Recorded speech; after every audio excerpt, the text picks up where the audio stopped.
Polisi Portugal awalnya mencurigai pasangan Miken sendiri, yaitu Kate dan Gary, sebagai tersangka, dengan teori bahwa Madeleine meninggal secara tidak sengaja dan tubuhnya disembunyikan.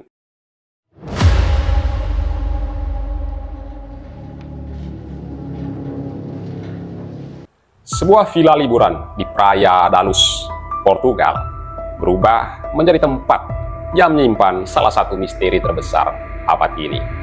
Bagaimana seorang balita tiba-tiba hilang tanpa jejak dan tak pernah diketahui keberadaannya hingga sekarang.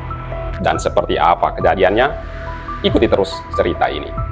Pada tanggal 3 Mei tahun 2007, keluarga Miken, yaitu Gary beserta istrinya Kate dan ketiga anak mereka, termasuk Madeleine yang saat itu berusia 3 tahun, sedang berlibur di Ocean Club Resort Praia da Luz.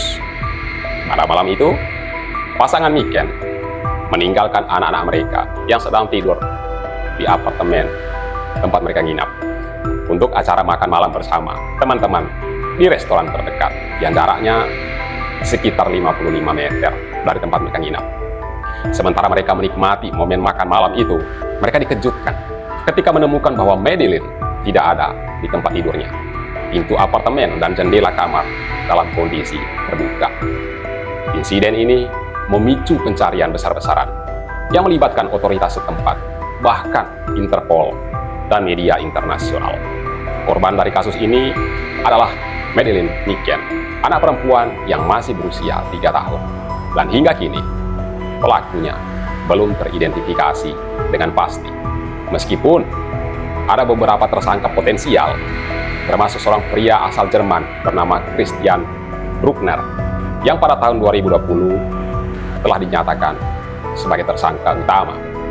Karena motif dari kejahatan ini masih belum jelas dan tidak adanya cukup bukti yang mengarah kepada seseorang, ini menimbulkan hipotesis mengenai apa yang menyebabkan hilangnya balita ini. Ada yang menduga bahwa Madeleine diculik untuk kejahatan perdagangan manusia.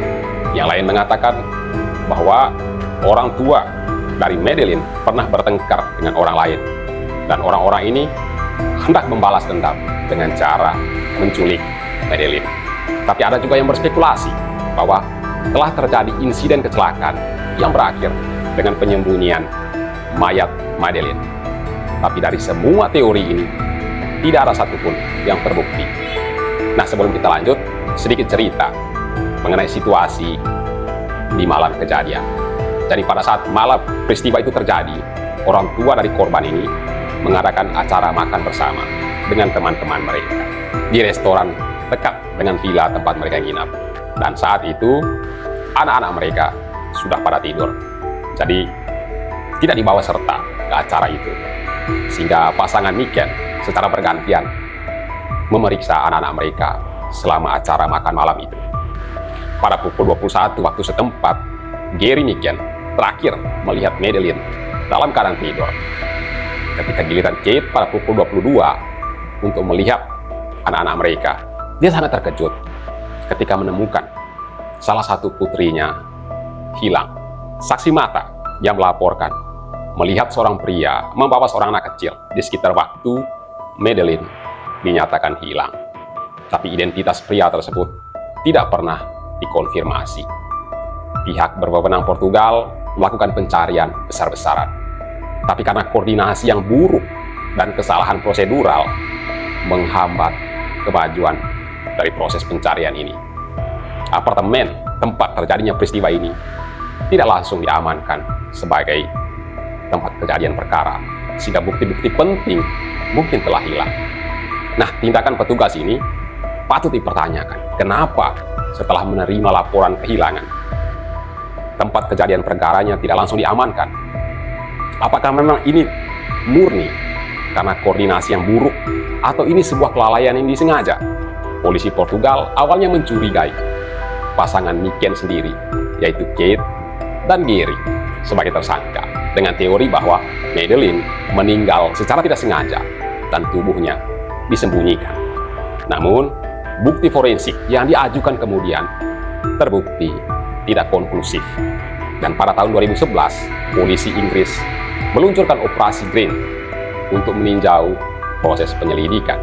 Pada tahun 2020, seorang pria bernama Christian Bruckner dinyatakan sebagai tersangka utama setelah ditemukan bukti bahwa pria ini berada di dekat lokasi kejadian pada malam peristiwa itu terjadi. Namun, hingga kini, bukti langsung yang menghubungkan pria ini dengan hilangnya Madeleine tidak pernah ditemukan. Christian Bruckner sendiri memiliki riwayat kriminal, termasuk pelecehan seksual terhadap anak dan aksi kejahatan perampokan. Pola perilaku ini membuatnya menjadi kandidat tersangka yang paling kuat. Tapi persoalannya, tidak adanya bukti yang cukup yang mengarah ke pria ini. Orang tua Madeleine sendiri menghadapi trauma berat dan tekanan dari publik yang mempertanyakan peran orang tua dalam mengawasi anak-anak mereka. Kasus ini juga mempengaruhi masyarakat luas dan menciptakan rasa waspada terhadap keselamatan anak-anak di tempat umum. Hilangnya Madeleine menjadi salah satu kasus penculikan anak yang paling banyak diceritakan.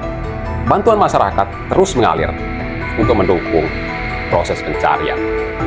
Kasus ini menyoroti pentingnya pengawasan terhadap anak-anak, bahkan dalam situasi yang tampaknya aman. Ini juga mengajarkan tentang pentingnya kolaborasi internasional dalam menghadapi kejahatan lintas negara. Nah, menurut kalian, apakah langkah-langkah penyelidikan yang dilakukan oleh aparat sudah optimal?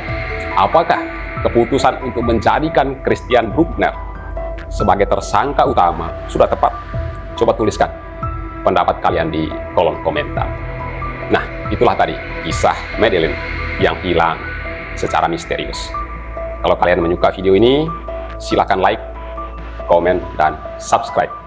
Nyalakan notifikasinya agar tidak ketinggalan video-video saya selanjutnya. Dan sampai jumpa.